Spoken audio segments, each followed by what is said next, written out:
Xin chào các bạn, mình là cô Viên Nguyễn Channel.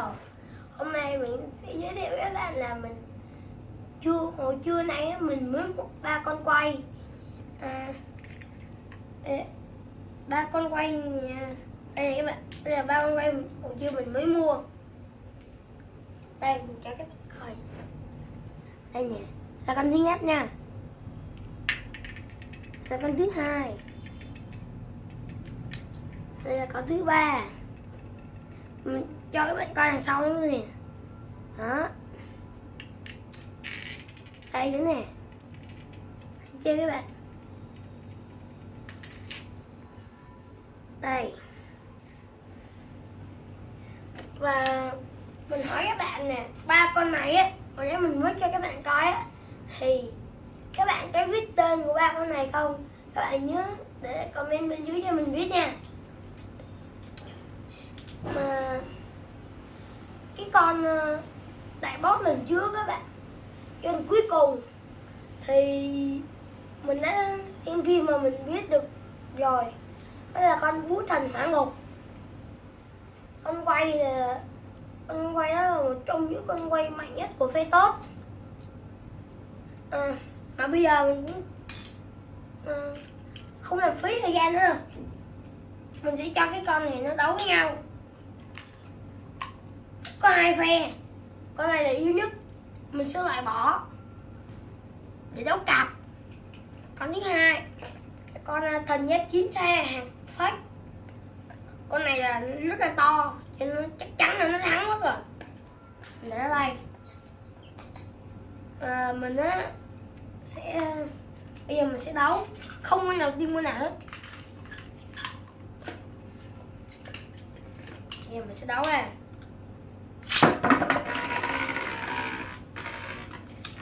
Một trận thôi nha các bạn.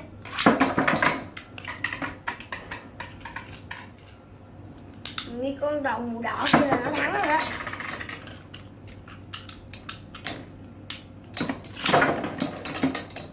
Không lại ghê.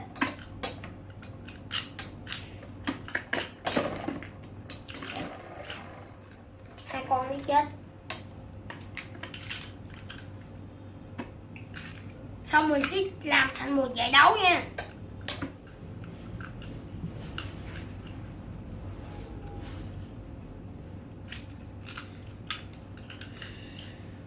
Và trong lúc mình chưa biết tên của 3 con này á, thì mình sẽ chế tên là 3 vị thần của ảo ảnh trong phim con quay đại chiến vô cực.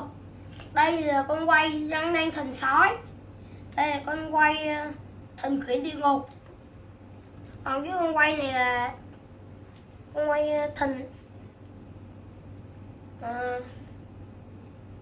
thần long cuốn gió.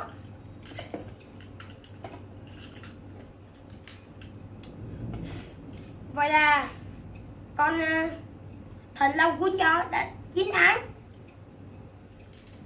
Bây giờ mình sẽ đấu lên một mùa giải. Mùa giải thì phải có 4 con thôi. Thì bây giờ mình sẽ bỏ con này ra nè, mình chỉ giới thiệu thôi. Bây giờ mình cho hai con này đấu với nhau nè, xong để biết tranh để tiến hành vô vòng tứ kết nữa. Đây là vòng bảng nha.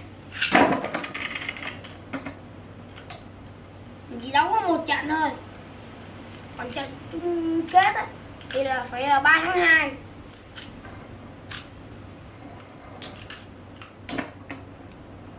Mình không biết là con nào thắng đây. Theo mình là thế về con quay thần long cuốn gió.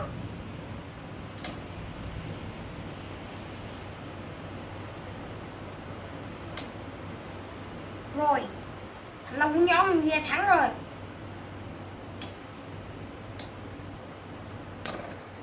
Vậy là thần long cuốn gió đã thắng.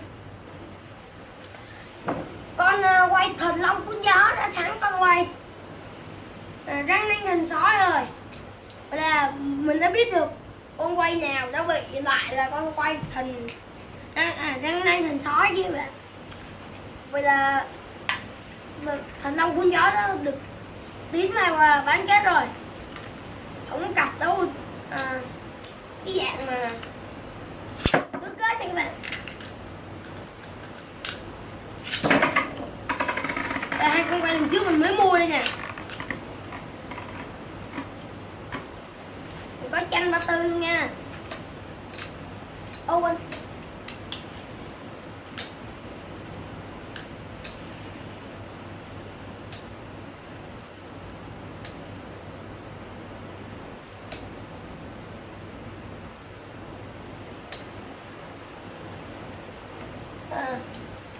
Con đây là con quay niềm đỏ với bạn, nó đang chiến thắng con quay của xanh dương, gọi là chanh ba tư. Giờ mình suy nghĩ rồi, mình chỉ nên đấu một trận thôi, không có cái giải nào mà đấu 3-2 hết các bạn.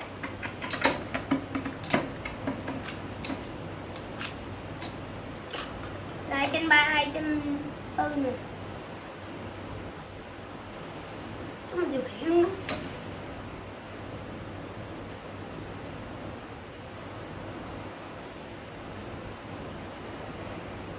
Vậy là con quay trăng ăn thần sói nó đứng thứ 3.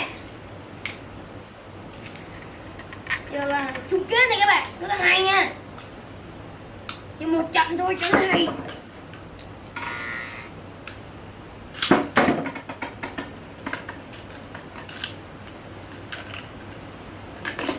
Xong rồi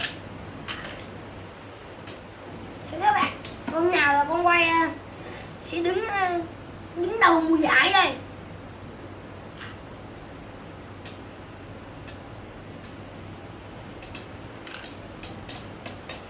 Rồi mình chắc chắn là thần long cuốn gió, là con quay thần long cuốn gió đến chiến thắng con quay